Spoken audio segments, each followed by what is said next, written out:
Alhamdulillah, kita bersyukur kepada Allah dengan izinnya kita dapat bersama lagi malam ni di Masjid Surau Nurul Iman. Yang saya tak main lama lah. Ni ada kelainan sikit, besar sikit kan. Besar sikit dari dulu lah. Besar, dia pembesaran. Kalau main sekali lagi besar je lah. Kan naik dua tingkat. Tuan-tuan dan puan-puan yang dirahmati Allah, satu perkara yang kita tak pernah duga tiba-tiba dia jadi. Itu kerja Allah. Apa dia? Covid. Covid-19. Walaupun dah jadi 21, tetap 19. Covid-19. Perkara yang tak pernah diduga dan sengsara yang tak pernah disangka. Dulu dia main H1N1, main Ebola untuk nenek apa bala, saya orang Metro ni polis minta sekat atas jalan. Tapi Covid-19 ujian yang sangat besar dalam kehidupan kita, umat manusia Islam dan bukan Islam. Telah meragut 2 juta nyawa lah kot seluruh dunia. Di Malaysia ni pun 1000 lebih lah. Dulu masa syok dan 50 itu lah, pi 1000 lebih. Dan angka pun sudah ratusan ribu. Dulu syok dan 7,000. Dan naik dah tawan. Ini adalah ujian besar yang Allah Subhanahu Wa Taala timpakan pada kita. Itu bukan tajuk loh ni, mukadimah. Baik. Yang berikutnya, dalam kehidupan seharian kita manusia ni, bermula daripada saat kita lahir sampai kita mati, kita menjalani kehidupan dalam warna yang pelbagai. Mana warna-warni kehidupan. Kadang-kadang warna-warni kehidupan kita tu cerah, kadang-kadang dia gelap. Bukan maksud warna hitam tu nak buat corak kehidupan kita. Makna dia, kadang-kadang kita ni senang, ada masa kita susah. Ada masa kita gembira, ada masa kita sedih. Ada masa kita happy, masa kita tak happy. Itulah lebih kurang. Itulah warna-warni kehidupan kita. Kemudian kita menjalani kehidupan seharian kita ini dalam keadaan yang biasa. Dan ada masa kita menghadapinya melalui kehidupan dalam keadaan yang luar biasa. Mana jarang-jarang. Yang biasa itu benda yang dah selesa pada kita. Kita cukup makan, kita cukup pakai, kita ada kawan. Itu biasa. Kita boleh pergi kerja, kita boleh beli kerja. Malam-malam kita boleh pergi surau, lepas surau kena cakutiau. Itu yang biasa dalam kehidupan kita. Ada masa Allah Ta'ala uji sikit, maka kita menjalani kehidupan yang luar biasa. Sebelum ni kita ada duit, tiba-tiba keputusan duit tak cukup makan, menjadikan kita luar biasa. Lama dah kita gembira, mai satu hari kita sedih kerana kehilangan insan yang tercinta. Itu dia panggil luar biasa. Dalam konteks ibadat kita, selalu dah kita buat dalam keadaan yang biasa, sampai masa kita buat dalam keadaan yang luar biasa. Tak bisa buat, tapi kena buat.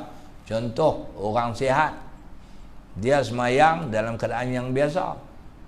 Orang yang sihat, dia semayang dalam keadaan yang biasa. Dia boleh semayang duduk.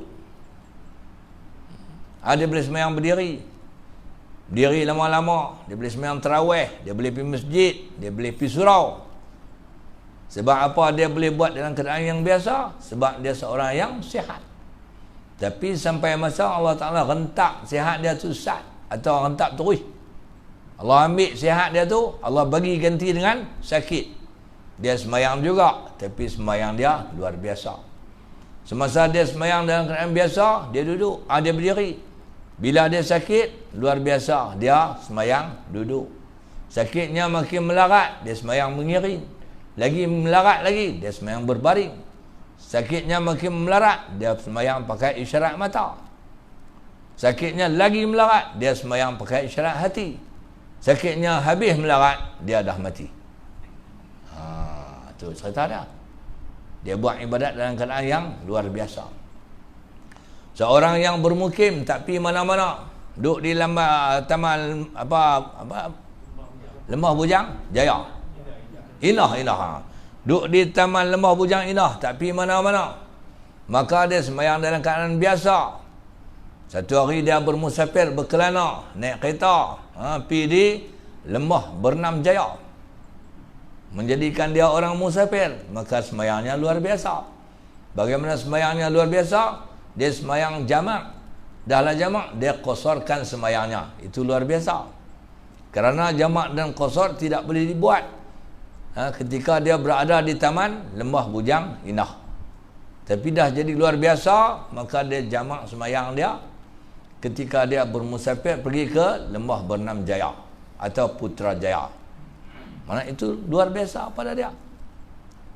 Itu dalam konteks ibadat. Dan dalam tempoh kita bertarung melawan COVID-19 ini, maka ibadat kita sudah jadi luar biasa. Daripada biasa sudah jadi luar biasa. Apa yang luar biasanya? Yang pertama sekali, mula-mula COVID mai, kerajaan Isytihad PKP, maka masjid surau tutup. Sembahyang apa pun tak boleh. Sembahyang apa pun tak boleh. Kita duduk biasa pergi masjid, duduk biasa pergi surau, maka ibadat kita sudah jadi luar biasa. Sudah jadi luar biasa. Pasal apa? Kita terpaksa buat di rumah. Terpaksa buat di rumah. Baru ni PKP penuh. Apa lama? Sembahyang Jumaat tak ada. Sembahyang tarawih pun tak ada. Di masjid surau lah. Sembahyang raya pun tak ada. Betul kan? Hak raya tu lepas orang taman Lembah Bujang ni dah pakai jadi tok imam dalam rumah semua. Betul tak? Pakai jadi tok imam. Sembahyang tarawih pakai jadi tok imam. Tu kau habis awal 8 rakaat. Hak main surau pun dapat tak? Nak abang luar biasa. Kita duk biasa main masjid, duk biasa main surau, PKP punya kerja menjadikan ibadat kita luar biasa. Duk biasa pergi sembahyang Jumaat, sini sembahyang Jumaat masjid lah. Masjid Bujang. Duk biasa pergi sembahyang Jumaat, tiba-tiba PKP masjid ditutup, tak sembahyang Jumaat. Maka ibadat kita sudah jadi luar biasa. Bila masjid dibuka kembali, surau dibuka kembali, suasana COVID dah reda sikit, kita dibenar mai ke masjid, kita dibenar pergi semula ke surau, tapi ibadat kita daripada biasa sudah jadi luar biasa. Macam mana? Kita sembahyang pakai penjerakan ni, penjerak. Pakai mask. Pelitup muka. Pelitup muka ni masa jerbu dulu orang pakai standard yang sama. Sejak COVID main dia reka macam-macam, bendera Malaysia. Dejek lah, bendera Malaysia, bendera PAS, UMNO, ikut dah dia lah. PKR, Pakatan Harapan, Pakatan Nasional, sebut semua. Supaya hak sebab ada ni semua pasal lokal. Nang pula. Bendera Kedah kadang-kadang dia suka hati dia. Pakai ni. Luar biasa. Mana ada sebelum COVID main orang mayang pakai ni? Tak ada. Sebelum COVID main, mana ada orang sembahyang pakai penjarakan? Maka dia sudah jadi luar biasa. Kita main masjid, main surau, kena cek suhu dulu. Kalau 37.5 balik. 37.5 balik. Kalau 37.4 boleh gagah duduk luar. Cek suhu dulu, kena tulis nama, takut jadi apa-apa. Itu luar biasa. Jadi bila kita buat ibadah yang luar biasa ni, dia ada sikit lah perbahasan, perbincangan. Benda tak biasa. Benda tak biasa je ni. Di sinilah peranan ulama di dalam mententeramkan orang. Di sinilah peranan ulama dalam memberi kepahaman kepada manusia. Memberi kepahaman kepada manusia. Dalam ulama memberi kepahaman, ada juga ulama yang mengkontra dengan ulama yang memberi kepahaman. Akhirnya orang jadi 3 suku. Ada 3 suku? Tak ada lah. Contoh, ulama berautoriti. Ulama berautoriti, dan bukan saja ulama berautoriti, majoriti ulama bersetuju dengan kita sembahyang penjarakan dalam tempoh PKP ni. Bersetuju dengan sembahyang pakai mask ni. Dan dalam konteks pakai mask ni, saja-saja pakai, hukum dia makruh. Sebab Nabi larang menutup mulut semasa sembahyang. Tapi jika ada sebab, contohnya keuzuran dan tempoh PKP ni, disebabkan takut jangkitan COVID dan seumpamanya, ulama kata ada alasan yang syar'i, maka hukum makruh itu terangkat. Tak jadi makruh, maka sembahyang tetap dapat pahala. Demikian juga menyamakan saf. Menyamakan saf ni memang hukum dia sunat. Nabi sebut apa? Sawu sufufakum fa inna tasfiyata as-safi min tamamis salah. Samakan saf kamu, kerana dengan menyamakan saf adalah sebahagian daripada kesempurnaan solat. Makna dalam keadaan yang biasa, kalau kita duduk sembahyang jarang-jarang, tak rapat dalam saf, hukum dia makruh. Bila hukum makruh, tak dapat pahala dalam keadaan yang biasa. Tetapi dalam keadaan yang luar biasa ni, serta luar biasa ni, kerana dengan mengamalkan penjarakan adalah salah satu daripada cara untuk mencegah jangkitan COVID. Pakar kata. Jadi kita mengamalkan penjarakan bukan saja di luar semayang, bahkan dalam semayang. Ada juga ustaz-ustaz tak setuju dengan ulama kita. Dia kata ni pakai mazhab WHO.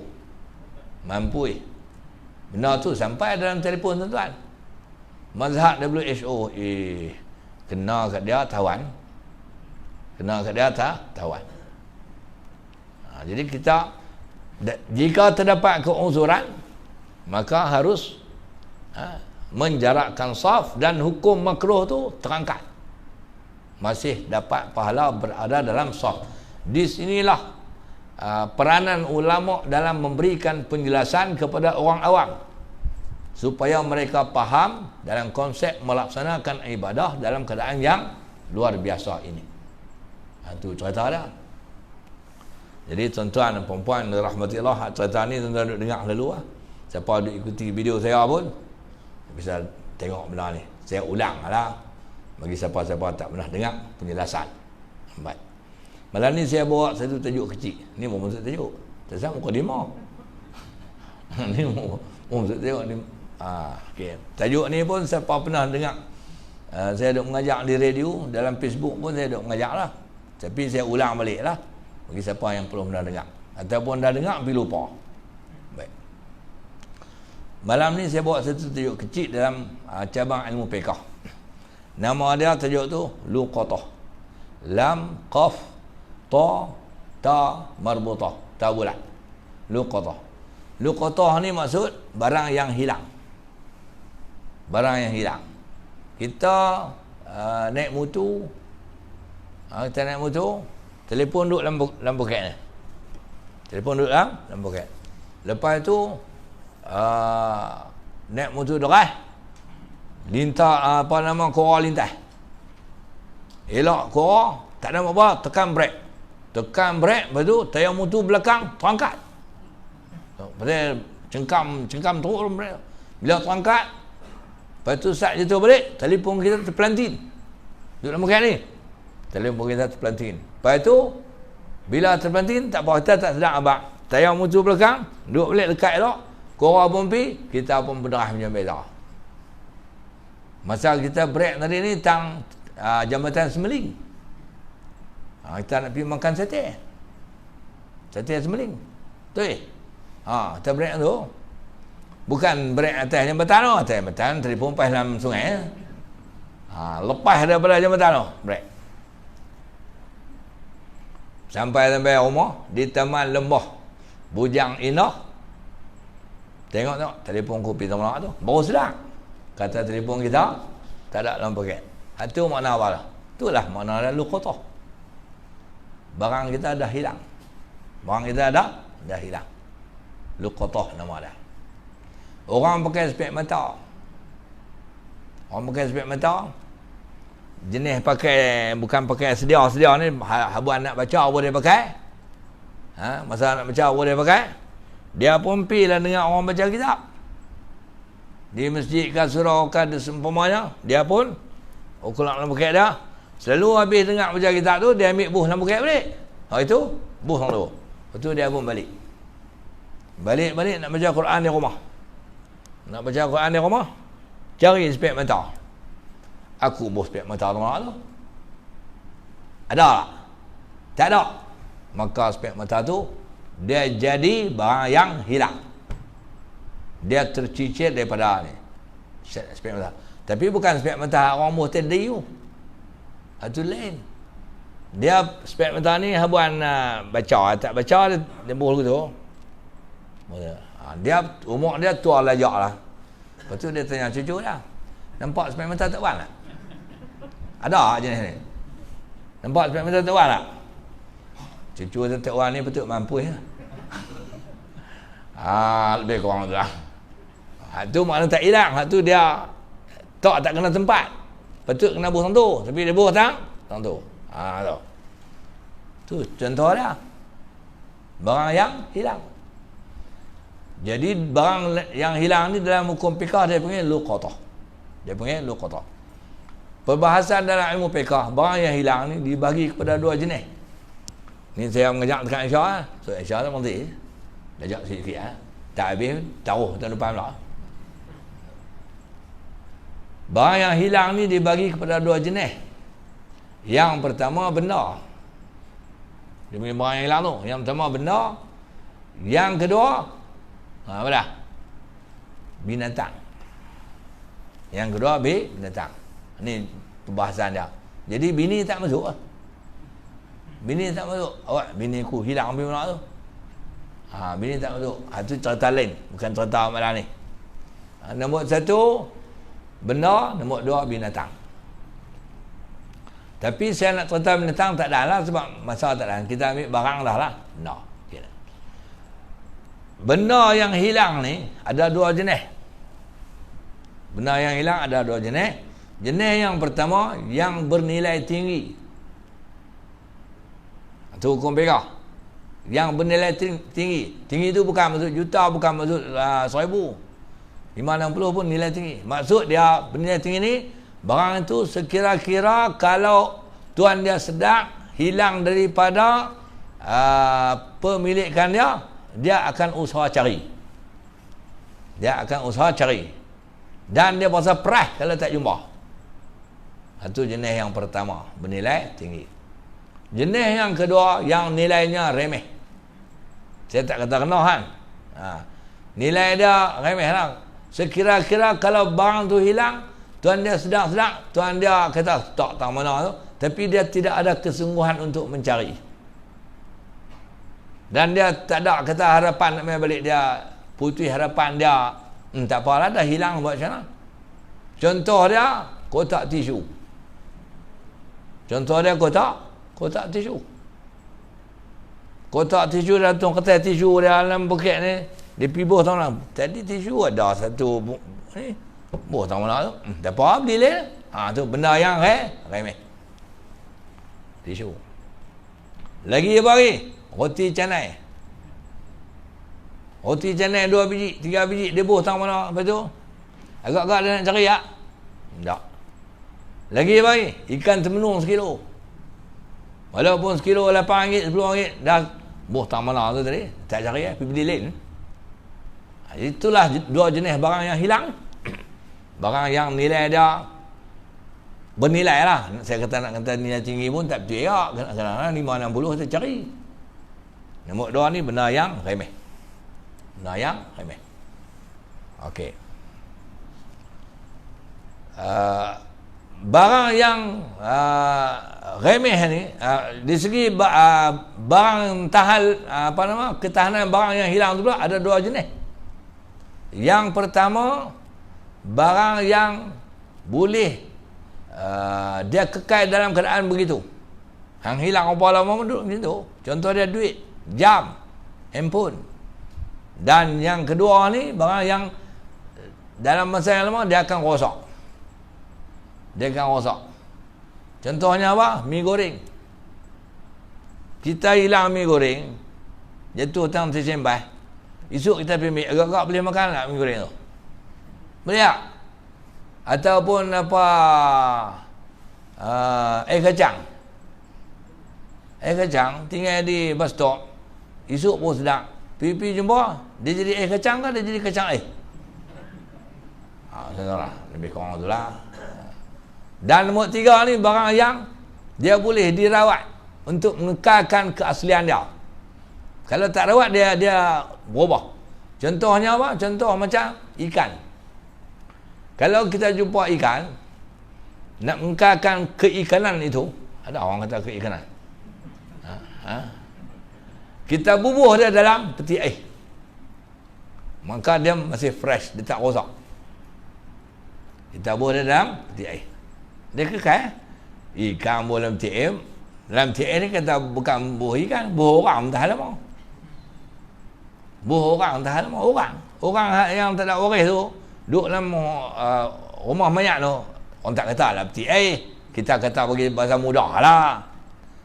Peti sejuk pukul tu duduk sampai beberapa bulan lah. Duduk cuba duduk biar di rumah, ulat makan habis mana boleh dirawat habis. Seterusnya tuan-tuan, barang yang hilang ni, yang pertama akan dijumpai, yang kedua ruyuk tak jumpa. Dia bila hilang tu hilang terus. Nombor 2 ada kemungkinan dijumpai, yang kedua tak jumpa terus. Nah, contohnya apa? Hak kemungkinan dijumpai apa dah? Dia duit dia jatuh, beg kopek dia jatuh tang pagar tu.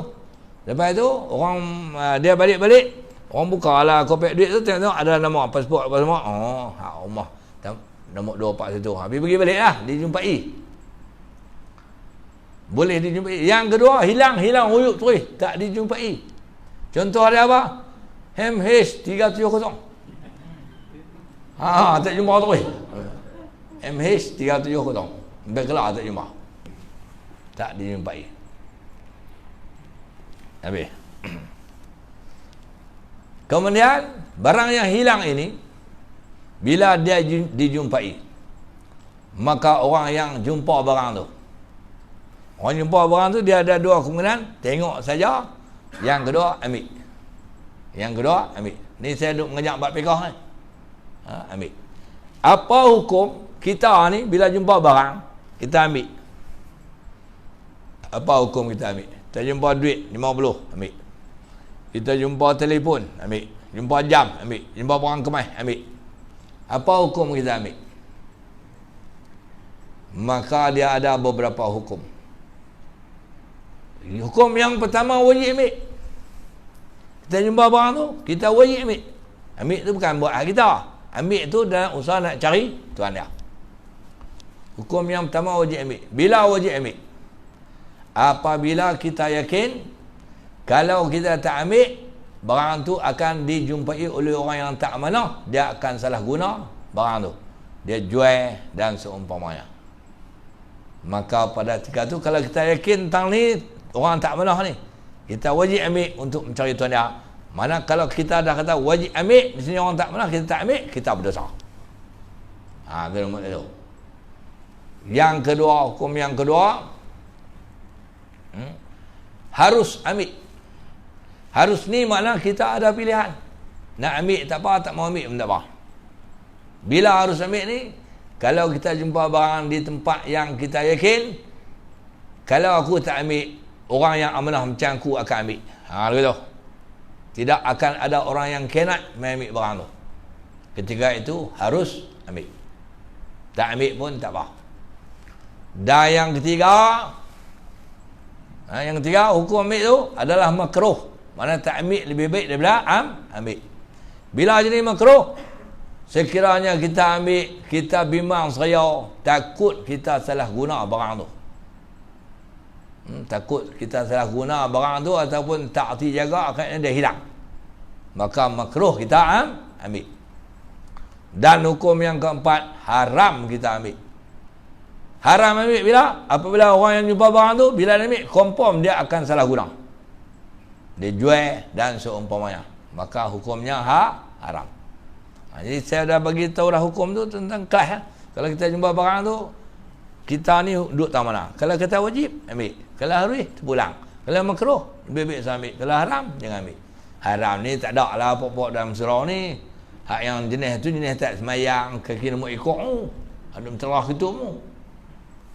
Baik. Ambil. Kemudian tuan-tuan, kita jumpa barang ni, saya bagi ilmu ni, bagus ya ni kalau kita jumpa macam mana cara nak selesai. Bila kita jumpa barang, tempat kita jumpa pula ada dua jenis. Tempat kita jumpa ada dua jenis. Yang pertama dia panggil tempat awam. Tempat awam macam kita duduk ni, surau. Ni tempat awam. Market, jalan, padang bola, stadium Merdeka, stadium Darul Aman. Ni dia panggil tempat awam. Padang permainan kanak-kanak. Ni dia panggil tempat awam. Dan yang keduanya, tempat persendirian.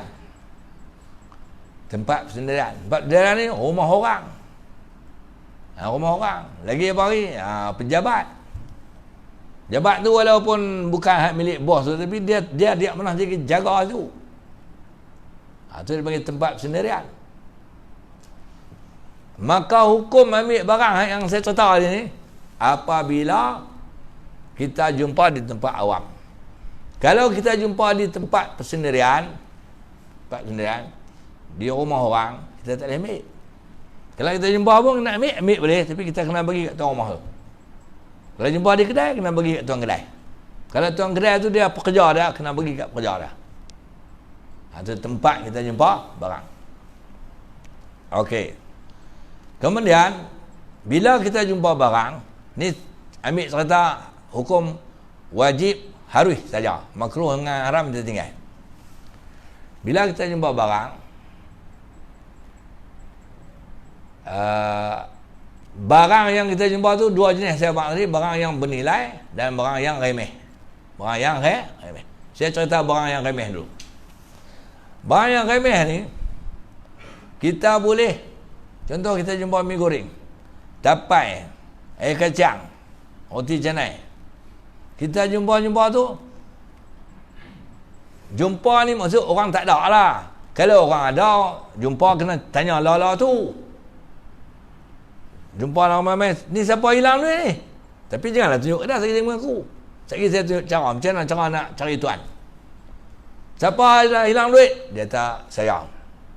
Apa dik? RM10. RM10. Bagi dia lah.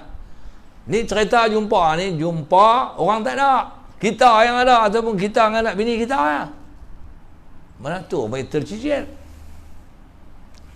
Maka, kalau kita jumpa barang tu, salah satu daripada dua jenis, kalau dia remeh, maka yang remeh itu kita boleh guna dia dan kita jamin harga dia. Mana kalau kita jumpa tuan dia, kita bagi balik ke dia. Barang yang mudah rosak tu, contoh air kacang ni, roti canai, tapai, musang king, betul? Kita jumpa, kita jamin harga. Roti canai ni aku makan, aku jamin nilai dia. Kalau tuan yang main tuntut, aku akan bayar harga dia. Boleh dalam hukum fiqh tu. Kita makan. Tapi kita jumpa roti canai saja tu lah, bukan jumpa di kedai tu. Kita pergi ambil dia tukang tebak tu pergi beli ayak. Kita pun ni aku jamin tu hang kawak. Tak boleh. Kita balik surau, sekali ada jumpa mi goreng semua kuih, jatuh. Ambil panas ni. Nak cari tuan dia tak mana malam-malam.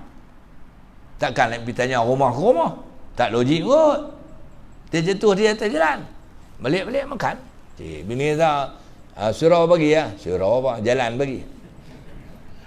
Makan. Jalan bagi. Panas ni makan. Kita jamin harga dia. Kalau tuan dia main tuntut, tuan dia main tuntut, kita bayar nilai. Kalau dia tak tuntut, halal makan. Itu cara dia. Sama dengan kita jumpa pen nilai murah-murah lah. Pen nilai murah-murah, pen RM1 2 kupang, RM2 4 kupang. Kita boleh guna. Kita jamin harga dia. Kalau tuan dia main tuntut, bayar harga. Kalau ataupun pen duk dah, bagi. Kalau kita dah guna, sampai habis dah buat dah, bayar harga dia. Itu maksud dia. Biasanya benda murah-murah ni, kita guna tu, tuan dia tak main tuntut dah. Tuan dia tak main tuntut. Saya kasut, baru ni kasut hilang, bilik ceramah. Di Pendang, banyak kali lah. Dalam kereta saya ada kasut spare. Keluar. Ni baru ni, bulan lepas. Keluar masjid. Sandal tu harga dia 70 ringgit. Mana sebelah 35. Kalau dia ambil sebelah, tak apa harga. Tapi tak dipakai lah. Turun masjid, tak ada. Tapi dia bukan balas, tak balas. Dia silap ambil. Dia selum kaki dia di kasut kita. Kasut dia tinggal. Saya cam saya buh tahun lalu. Jadi, tu. Jadi kasut saya tu dekat barang hilang. Ni cerita bulan lepas kan. Maka tinggallah kasut dia. Kasut dia pun sandal juga. Harga lebih kurang kasut saya juga. Tapi saya tak ambil. Saya abang kat orang masjid. Kasut saya orang ambil lah. Tu buat macam mana? Tak apa. Lepas tu ambil kasut ni, tak boleh. Kalau dia balas kasut aku, takkan aku nak balas kasut dia. Tak. Jadi saya ni, ustaz yang duduk ceramah ni, saya agak biasa dah benda-benda tu, saya mesti ada selipar spare dalam kereta. Mau tak ada, saya masuk tu dalam kereta balik. Dia pakai selipar spare. 2 hari lepas tu, orang masjid tangkap gambar. Lalu tangkap gambar telefon lah. Mak, hantar saya kasut ni, kata saya. Ya, tidak syak lagi. Dia main hantar lah, kawan tu silap. Dia kelang kabut, boleh jadi dia senap perut kot. Jadi kasut tu akan menemui saya semula bulan depan. Dia nak pergi mengajak sekali lagi masjid tu. Tapi kalau dia, saya pun jawab lah, saya beli lain lah kasut. Tapi kalau dia bagi, saya ambil lah. Dia bagi, saya ambil. Itu tak apa, saya pakai lama lah. Masa lepas pilihan raya, hak baru ni lah, pilihan raya, hak kelih kerjaan. PRU 14. Saya hari ni pilihan raya. Malam ni depa syok lah tubuh kerjaan. Saya pun pergi ceramah mentampuh. Dia mau main. Esok tu. Hari pertama depa menang, saya pergi mentampuh. Kebetulan hari tu sandal saya putih. Lama lah. Bila putih nak pergi ceramah pakai tu je pun tak ada kelas lah. Betul tak? Jadi saya pun dah keluar awal sikit, singgah kedai kasut. Ya, beli kasut lah. Bawa pakai kasut putih tu. Cari apa nama kasut baru. 70 lah. Lepas tu Cina tu kata macam mana? Saya pun kata aku pakai terus. Ni kasut putih, ketinggalan. Pakai kasut baru lah. Kasut baru pasal apa kita baru menang pilihan raya. Pakai kasut baru pergi di Matampau syarah. Keluar syarah kasut tak ada. Baru pakai tak sampai 2 jam. Keluar syarah kasut tak ada. Okey tu orang bagi barang hilang. Saya kata kasut saya tak ada. Ustaz bos tangan ni. Okey macam ni penang lah. Dia tinggal kasut dia. Sila ambil. Dia tinggal kasut dia. Dia kata tak apa ambil kasut dia. Saya tak mau. Tak apa ambil kasut selipar surah. Hush. Kita main pakai sandal takkan balik selipar. Kata. Dalam kereta saya ada kasut spare. Tapi kasut spare tu selipar-selipar lah. Tak apa. Saya balik. Kami malu kat ustaz. Pasal apa malu? Bukan hampa curi. Kawan yang ambil pun tak kata dia curi. Dia silap ambil. Tapi bila silap ambil tu, bila kasut sampai kat dia, saya yang hilang barang ni, kau hilang lah. Hilang barang, dia kena usaha cari ganti. Tak apa. Cukup setahun. Cukup setahun bila kasut tu hilang. Nah, pilihan raya tu 5/5. Tuan-tuan lupa. 5/5 tahun 2018. 6/5 tu saya pergi. 6/5 saya pergi ceramah di Mentang Poh tu. 2018. Setelah cukup setahun. Tapi bukanlah 6/5, lebih kurang lah 7, 8, 9 gitu lah. Lepas setahun mereka panggil pula pergi ceramah di surau tu. Saya pun berceramah. Saya pun tak ingat lah kasut saya tu. Habis ceramah apa, lepas jumpa makan, lepas tu lepas bagi satu plastik. Dia kata, Ustaz, ni kasut Ustaz hilang tu. Dia main hantar kasut tu, kami simpan setahun duduk dalam surau. Ni kami bagi balik. Kasut tu duduk ada tak ada. Duduk rumah saya tak pakai lah, pasal kaki saya besar. Setahun kaki besar.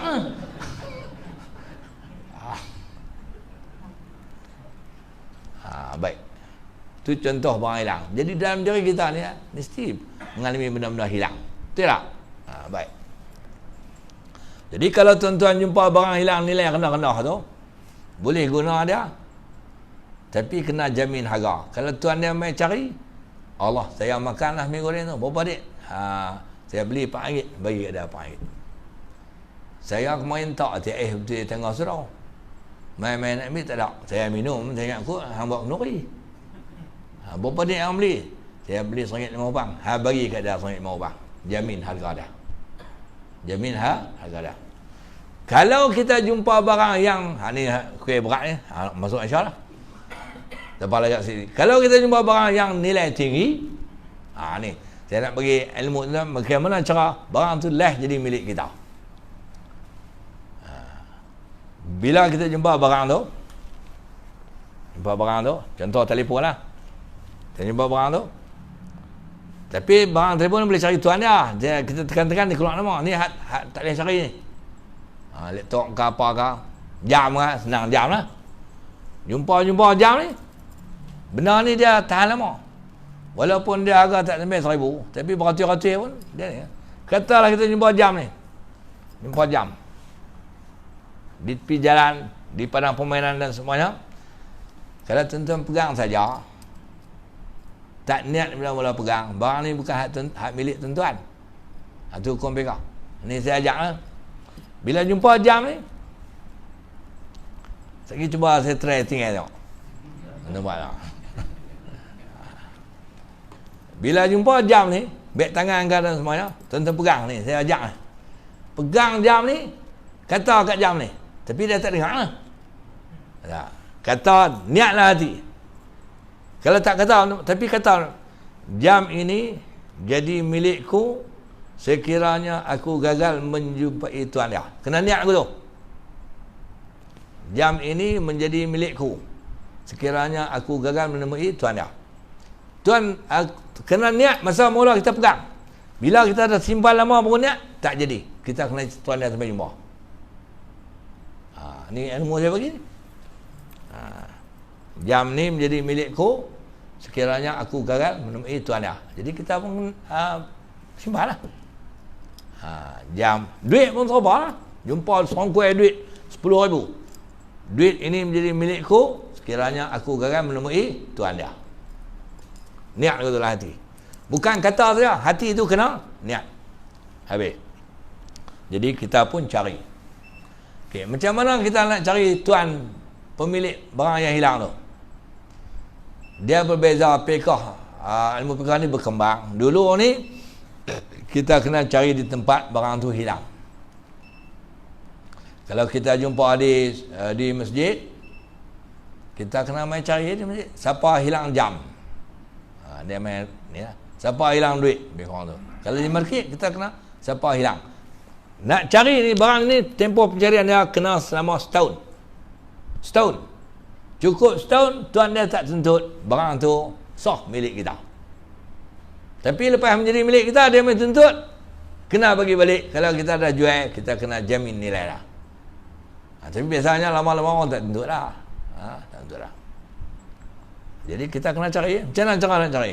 Dia berat sikit. Dia berat sikit. Kalau seminggu yang pertama, kita kena cari sehari 2 kali. Kalau hilang dalam masjid, kita main duduk masjid ni, cari 2 kali. Ada siapa hilang jam? Siapa tak ada? Waktu lehok kita main yang syariat. Ada siapa hilang jam? Tak ada. Seminggu tu kena buat 2 kali. Minggu kena buat 2 kali. Minggu kedua sehari sekali. Minggu kedua sehari sekali. Minggu ketiga kalau minggu kedua sehari sekali, minggu ketiga 2-3 hari sekali. Dia cukup sebulan. Sebulan sampai 11 bulan tu sebulan sekali ya. Siapa hilang jam sekali ya. Sampai cukup setahun, tuan dia tak main tuntut. Jam ini adalah milikku. Duit ini adalah milikku, kita boleh belanja. Lepas tu lepas kita pakai, lepas tu jam ni macam biasa tengok. Hang jumpa. Jam aku tu, hantar mana? Muka tak? Kau buka tengok. Dia adalah tanda-tanda dia kan. Kita kena bagi balik dah. Kalau kita jam tu kita jual lah. Dia kata aku hari tu main suruh hang main hilang jam. Jenis apa? Dia abang sekian. Kalau apa? Sekian. Aku umil. Itu pergi mana? Aku jual lah. Lepas tu kalau gitu hang kena ganti. Kita kena ganti beli baru tak. Kita bagi nilai balik. Tapi saya bagi jaminan tuan, misalnya lepas tahun payah nak jumpa tuan dah. Memang jadi milik kita. Kalau jumpa duit 20,000 kat sana. Lepas tahun tuan dia tak main. Lepas tu kita pun pergi minang orang perempuan. Duit jumpa tu saya gak. Lepas tu dia pun belanja 20,000, bayar duit jumpa tu. Lepas tu kawan tu main, hari tu aku main surau ni, duit hilang 20,000.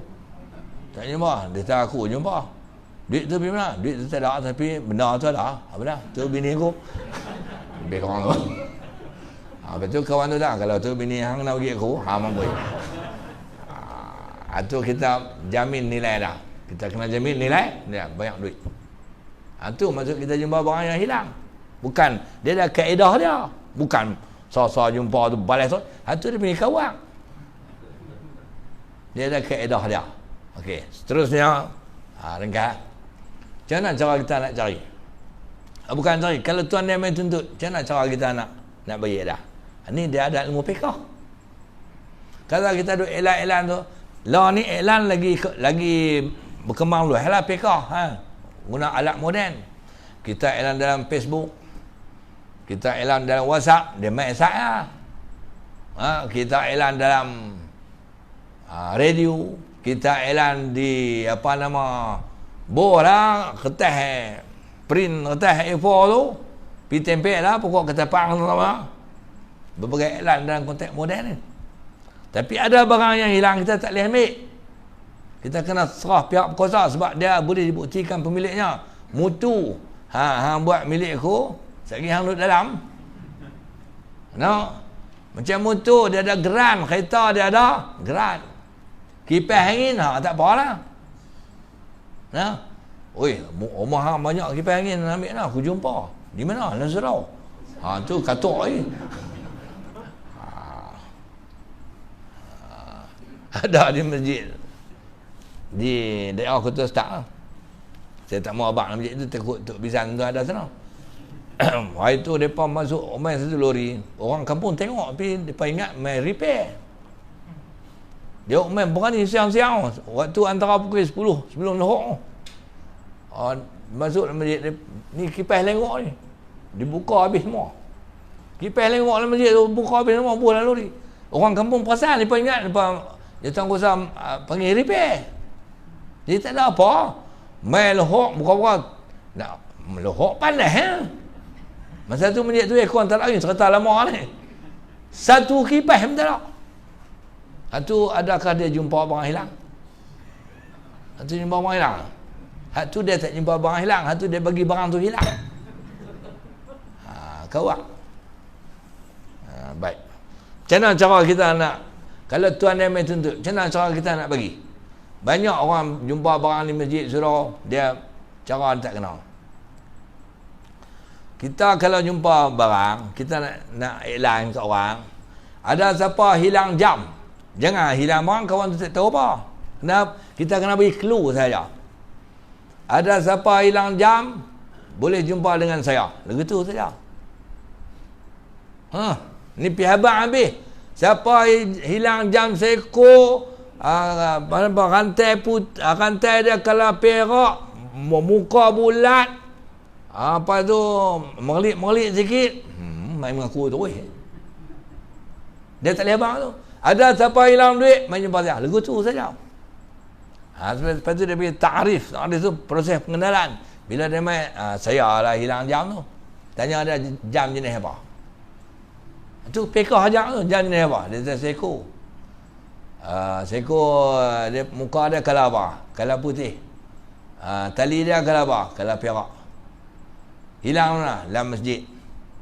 Tang mana? Tadi saya ambil semayang, saya buh tang kolah. Lepas tu saya nak ambil, tak ada. Apa yang dia serta tu betul dengan kejadian. Jadi kita tak nah. Dan ada orang yang hilang barang ni, kalau barang dia sekupang dua tak barang. Kalau barang dia tu main, orang berbudi kita berbahasa, mana dia kena adalah kata sikit apa orang panggil anugerah. Dia hilang 10,000. Lepas tu cerita, ni saya pulang balik. Terima kasih no, terima kasih. Kawan hak yang jumpa, terima kasih saja, penat aku cari. Lebih kurang. Ada lah kata Melayu sikit, cabutlah 100 pergi. Saya tak mau. Ni saya terima kasih, mujuklah orang yang amanah jumpa. Kalau jumpa kat kawak, saya tak dapat balik. Saya bagi 100, saya ada 10,000 hilang, cabut 100, 9,900 lagi. Daripada tak jumpa tu, nak ambil 100. Kawan tu terima kasih ya, ingat aku nak bagi 1,000. Mampu. Lebih kurang tu lah. Macam itulah. Kalau jumpa duit, siapa ada hilang duit, dia pun main, saya hilang duit. Jangan abang apa balik ni, siapa ada hilang duit 1,000, dia tanya saya, boleh ke dia? Saya tahu kalau orang yang hilang semua tak apalah, takut orang yang bukan pemilik yang sebenar. Akhirnya pemilik sebenar menuntut, tak ada, dia bagi ke orang lain. Jadi siapa ada hilang duit, menjumpa saya. Kawan tu pemain saya hilang duit. Berapa hang hilang? Dia kata 1,000. Memang kita jumpa 1,000. Nak bagi tak lah? Tak bagi lagi. Duit kalau apa? Duit 50. Duit 50. Berapa lai? Hantar tu ya? 20 lai ya? Dia kata sungguh. Bagi ya? Bagi kat dia. Itu cara dah. 1,000. Kalau siapa ada hilang duit? Saya. Berapa duit yang hilang? 1,000. Duit kalau apa? Not 100. Semua not 100. Betul Tapi kalau yang duit hilang not wah, not 100. Hak kita jumpa not 50. Minta maaf. Aku jumpa not 50. Tak boleh habak. Pihak bank dah. Lepas tu dia pihak bank kawan dia tak bagi. Hampir mengaku tak? Betul tak? Tu cara dia. Jadi macam mana kalau kita tanya dia, siapa ada hilang duit? Dia kata saya. Berapa yang hilang? Saya hilang 1,000. Not kalau apa? Duit merah. Duit 10-10. 1,000. 10-10 ada berapa lai? Penin. 100 lai. Duit 10-10. 100 lai. Okey, bukan dia. Bukan dia. Jadi kita pegang lah. Kita jumpa duit 50. Tak bagilah ke dia. Lepas tu, esok cari lagi. Tak memang kurang sudah. Cukup setahun. Duit tu milik kita. Lepas tu kita ada niat. Kalau tuan dia tak main, aku tidak temui tuan dia, duit ini adalah milikku. Itu cara apabila kita jumpa barang yang hilang. Itu lebih kurang Syah masuk Jadi saya duduk jauh. Orang nak sampai pun 2 kali polis tahan.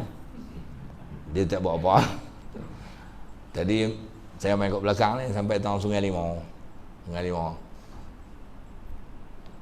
Oi, Tuan Qadi. Selesai jalan. Mai hak tang jalan tak rela pula. Belah ni polis rela dia senyum. Balik kita tak tahu lagu mana pula. Baik tahu lah. Kok belah ni dah boleh tak? Bidung dah boleh tak? Gurun? Di bidung dah boleh tak? Di gurun? Tak tak? Balik ke tu kan?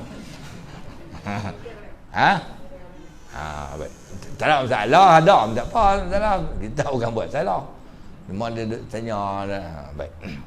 Jadi tuan-tuan, itulah sikit ilmu yang kita dapat berkongsi pada malam ini. Semoga ada manfaatnya. Lepas ni kalau tuan-tuan jumpa barang hilang, macam itulah cara nak selesai dah. Jangan pergi ambil milik terus, itu tak boleh. Dia ada adab-adab dia, aturan dia. Dan kalau kena betul cara dia, insya-Allah barang tu adalah milik kita. Semoga ada manfaatnya, insya-Allah. Lain kesempatan kita jumpa lagi. Aku qauli hadza, astaghfirullahalazim li wa lakum. Wassalamualaikum warahmatullahi wabarakatuh.